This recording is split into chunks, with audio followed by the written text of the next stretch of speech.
Hello everyone, and welcome to HalfBeard's HUD's Heads Up, our little video series in which we kind of give a bit of a closer look at some of the games we're playing. Today we got Steel Storm Burning Retribution, a top-down shooter kind of deal that came out a couple weeks back on Steam. We're just going to jump right in, basically show what it is. This game doesn't have a lot of story, like it seems like everything I've been talking about recently. It also does this. Here is a page of text before the mission, in really small text that you don't really feel like reading. Just go ahead and destroy stuff. Okay. So yeah, as I said, it's a top-down shooter. Really nothing special here.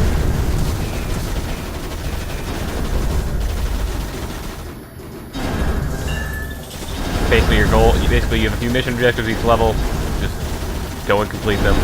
The only thing this game kind of does is, this is the first level so it's easy, but it does tend to get somewhat difficult later on.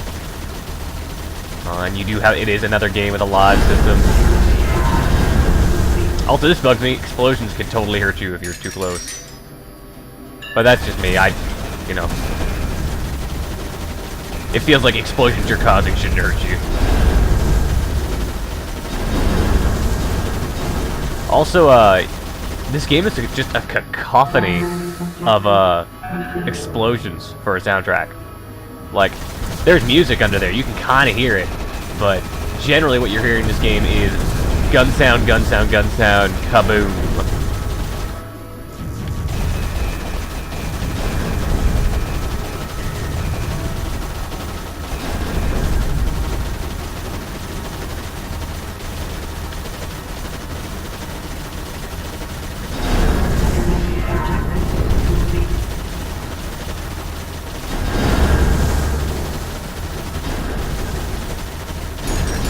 Sorry if I'm not talking too much this time around, there's just not a ton to say here. It's just kind of dual joystick shooter. Alright, so we'll go to the next mission.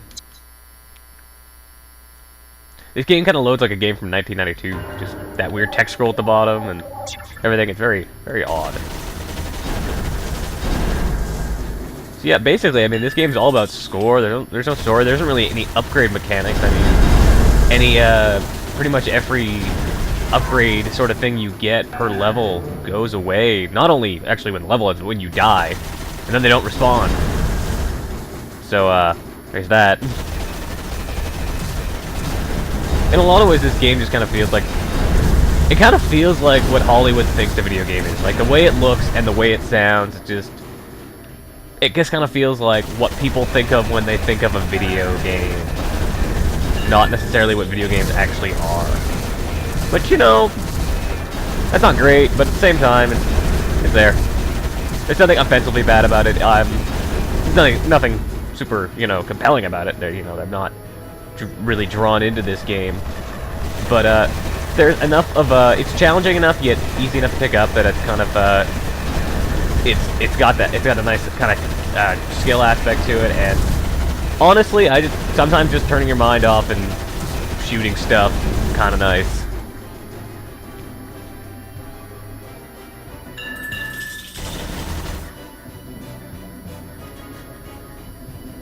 I will say the shit moves a little slow. Oh jeez.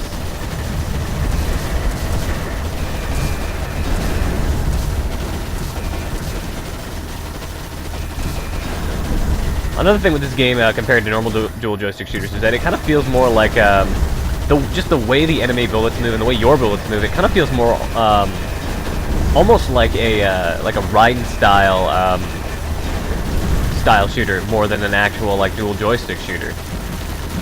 Which is, kind of neat. It kind of feels, in some ways, it kind of feels like a neat mixing of those two genres.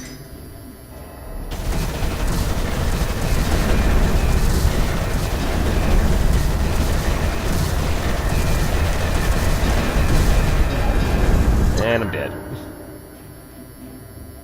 Yeah, from what I can tell, the entire game kind of works on a multiplayer structure where no matter what mode you're playing, the game just kind of treats it like a multiplayer server.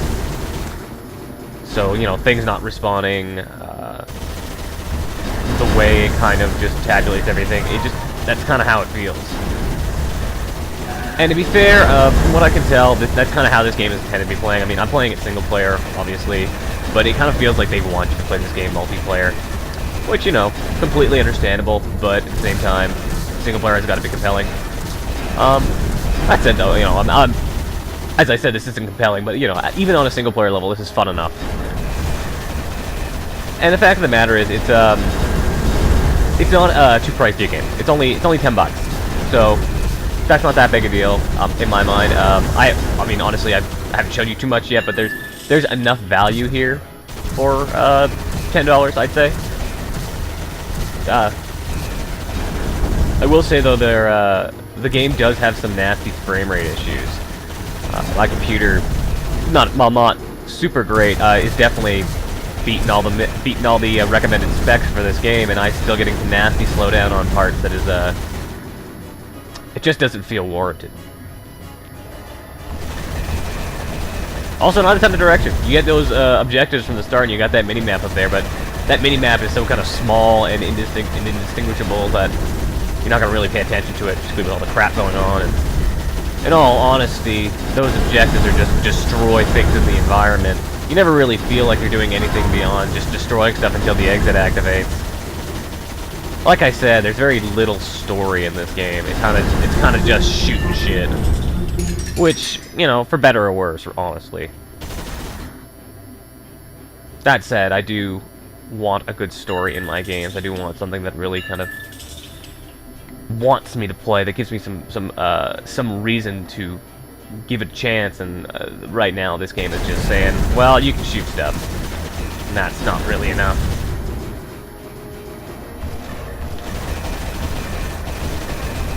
Yeah, like, you can see when I turned there, that frame rate decided to go all crazy for a second, and I don't quite know why.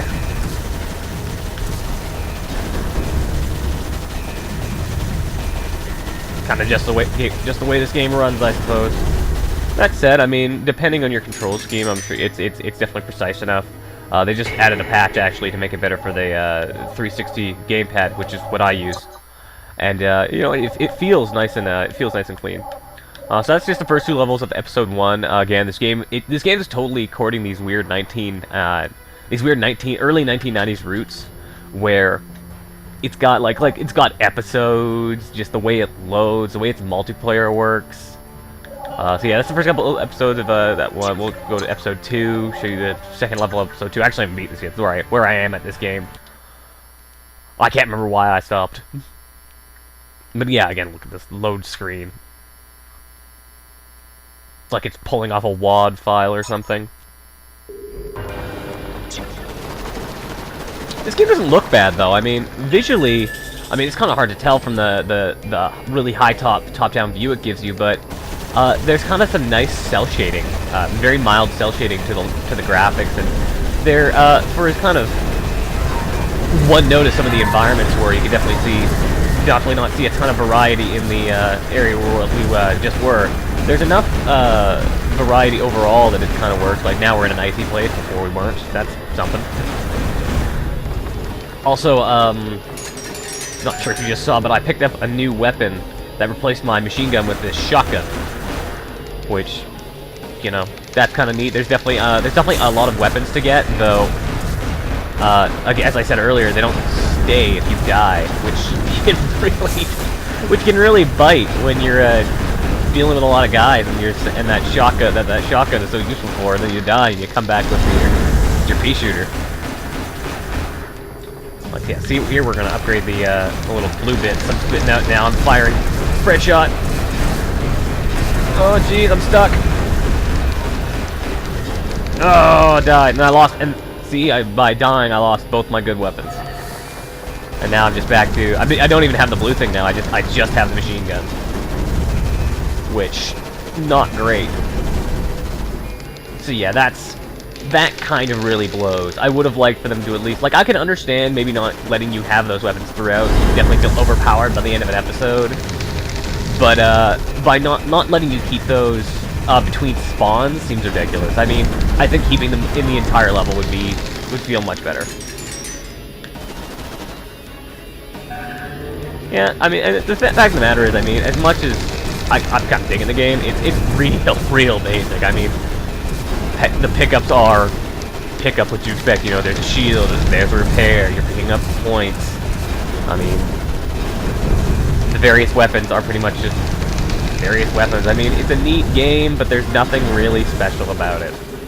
Like I said earlier, it's just kind of what Hollywood thinks of as a video game, and that sentiment just, it feels so correct when I think about this game. Just, this is what the mainstream kind of thinks of video games as, and not necessarily what a video game actually is. But again, that's not to say this is bad. I'm kind of digging it. It's certainly more playable than some of the games I've played recently.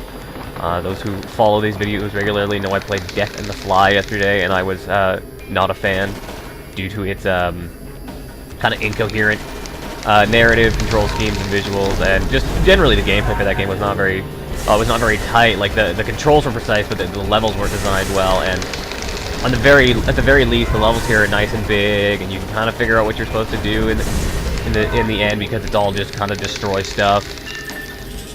And of course, there's also the fact that, you know, oh, hold on, see if I can activate this other weapon. Oh, there we go. That's kind of cool. And the controls here are nice and precise. Like, that's the thing. Like, I can kind of dodge and weave appropriately. That's fun. Okay. Never mind. Some of the pickups in this game are awesome. That big laser thing rocks. Again, though, it's a real pain that the second I die, I'm not gonna get big laser thing again. It shows up and then it's gone. Once it's picked up, it's gone. Like, at the very least, they could make some of these things respawn. I think that would be a more than suitably appropriate data key. I don't know where or what that is. Yeah, the one problem I do have with the pace of this game is stuff doesn't respawn enemies or pickups. So as a result, when you're going through an area you've already been through like this, it's kind of boring because your guy moves real slow and you're just slowly moving through. Like, I don't need a constant action all the time, but the pace of this game's action scenes when compared to the pace of its non-action scenes is rather harsh.